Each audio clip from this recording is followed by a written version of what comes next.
축구의 신채널을 찾아주신 여러분 반갑습니다.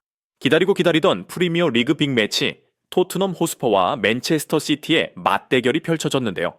경기는 치열했지만 경기 결과만큼이나 손흥민이 67분에야 교체 출전했다는 점이 모든 관심을 사로잡았습니다. 가장 빛나는 스타를 절반 이상 벤치에 두었다니 그것도 강력한 맨시티를 상대로라면 납득하기 어려운 결정처럼 보이죠. 과연 이것이 치명적인 전략적 실수였을까요? 안제 포스테코글루 감독은 맨시티가 올해 그리 강하지 않다고 판단해 일부 주전들을 쉬게 하고 유로파 리그를 위한 로테이션을 시도했다는 분석이 나왔습니다. 하지만 경기 흐름은 예상을 벗어나 통제 불가능한 방향으로 흘렀고 경기 후 펩 과르디올라는 폭풍 같은 발언으로 영국 축구계를 뒤흔들었습니다. 왜 손흥민은 선발이 아닌데도 맨시티를 긴장하게 만들었으며 토트넘 팬들은 그가 25분밖에 뛰지 않았는데도 왜 고마워 손흥민이라고 말했을까요?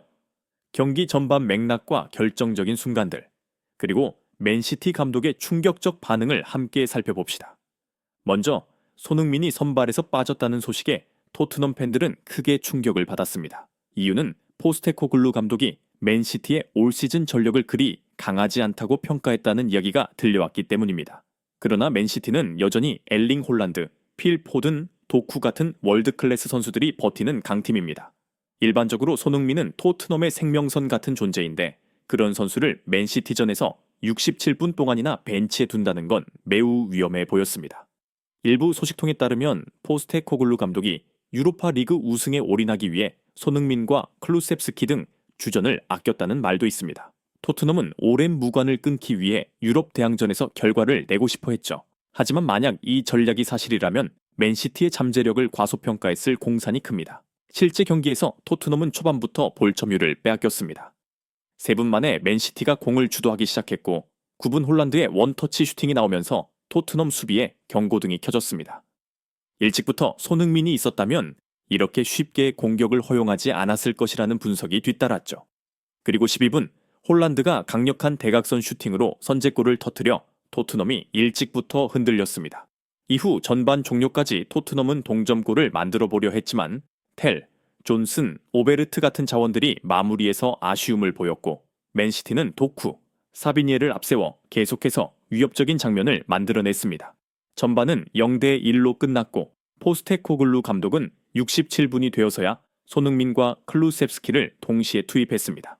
하지만 이미 맨시티가 한 골을 앞서며 페이스를 장악한 뒤였고 오히려 수비에 안정을 두면서 역습을 노리는 쪽으로 운영했습니다.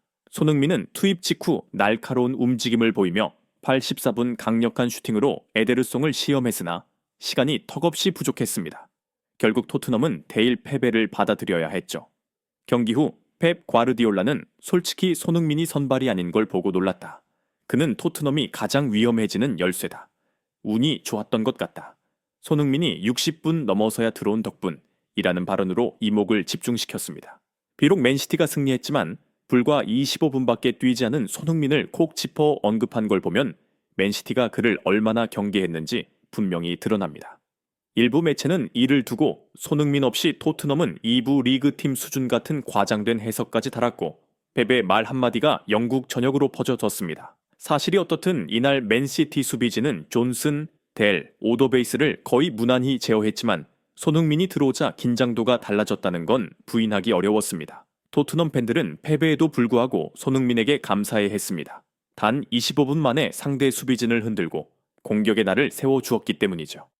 에데르송의 슈퍼 세이브가 아니었다면 동점이 될 수도 있었다는 말이 나올 정도였습니다. 출전 시간이 짧았음에도 세트피스 상황을 만들어내고 동료들에게 자신감을 심어주는 등 손흥민은 존재감 그 자체였습니다. 팬들 역시 그가 선발이었다면 전반전부터 경기 흐름을 완전히 바꿀 수 있었을 것이라며 아쉬움을 표했습니다. 펩 과르디올라마저 이 가능성을 간접적으로 인정한 셈이고요. 포스테코글루 감독은 손흥민을 쉬게 해서 유로파 리그에 집중하려 했지만 맨시티의 강함은 아직 건재했습니다. 맨시티가 올 시즌 그리 강하지 않다는 말도 있었지만 결과적으로 토트넘은 한 수 아래라는 점이 드러났죠. 손흥민 덕분에 막판까지 희망을 이어갈 수 있었으니 만약 그마저 없었다면 더욱 일방적으로 당할 뻔했습니다. 그렇게 팬들은 패배 속에서도 손흥민 덕분에 자존심은 지켰다라는 결론을 내렸습니다. 문제는 프리미어 리그가 결코 쉬운 무대가 아니라는 점입니다. 챔피언스 리그든 유로파 리그 등 중요한 대회를 노려야 하지만 맨시티 같은 강팀을 상대로 손흥민 없이 나선다면 리그 순위에서도 밀려날 수 있습니다. 최근 브라이튼, 웨스트햄 등도 유럽 대항전을 노릴 정도로 경쟁이 치열하니까요. BBC와 스카이 스포츠도 토트넘은 맨시티를 얕본 것 아닌가 라는 의문을 제기했습니다. 최전성기만큼 강하지 않아 보여도 여전히 상대가 베스트 멤버를 꺼내지 않으면 언제든 경기를 뒤집을 수 있는 팀이 맨시티라는 겁니다. 손흥민이 토트넘 공격의 영혼과도 같은 존재인데 최소 45에서 60분이라도 뛰게 하는 편이 낫지 않았겠냐는 게 대체적 시선이죠. 결국 손흥민을 67분까지 벤치에 둔 결정은 이해하기 어려웠고 토트넘의 가장 위험한 무기를 스스로 봉인한 결과가 된 셈입니다. 이번 패배로 포스테코글루 감독은 분명히 얻은 교훈이 있을 겁니다. 펩 과르디올라의 말은 손흥민이 경기 흐름 자체를 바꿀 수 있었음을 암시하며 토트넘이 그 가치를 더욱 존중해야 함을 의미합니다. 설령 유럽 무대가 중요하다 해도 프리미어 리그를 가볍게 대할 수는 없습니다. 특히 맨시티 같은 팀과 맞설 때는 더욱 그렇죠. 많은 토트넘 팬들은 손흥민이 90분 풀타임으로 뛰었다면 홀란드와 맨시티는 더 압박을 받았을 것이라고 말합니다. 그는 비극팀을 상대로 확실한 득점력과 빠른 역습 능력을 지닌 선수니까요. 반면 손흥민이 없는 토트넘은 위협적인 공격 전개를 하기가 사실상 힘듭니다. 1대0이라는 결과가 남겼지만 경기 후 가장 많이 회자된 건 왜 손흥민이 선발이 아니었나와 패배 충격 발언이었습니다. 에데르송의 슈퍼 세이브만 아니었으면 손흥민이 동점을 만들 수도 있었고 페이스를 바꿀 수도 있었으니까요. 어쨌든 펩은 손흥민이 처음부터 뛰지 않으던 덕분에 우리가 이길 수 있었다고 말하며 그의 영향력을 인정했습니다. 축구의 신채널을 사랑해주시는 여러분, 이 경기는 패배했지만 손흥민은 다시금 에이스보스로서 빛났습니다. 단 25분이었지만 팀의 희망을 심어줬고 맨시티도 손흥민을 결코 가볍게 보지 않았습니다. 과연 포스테코글루 감독은 다음 빅 매치에서 어떤 선택을 할까요?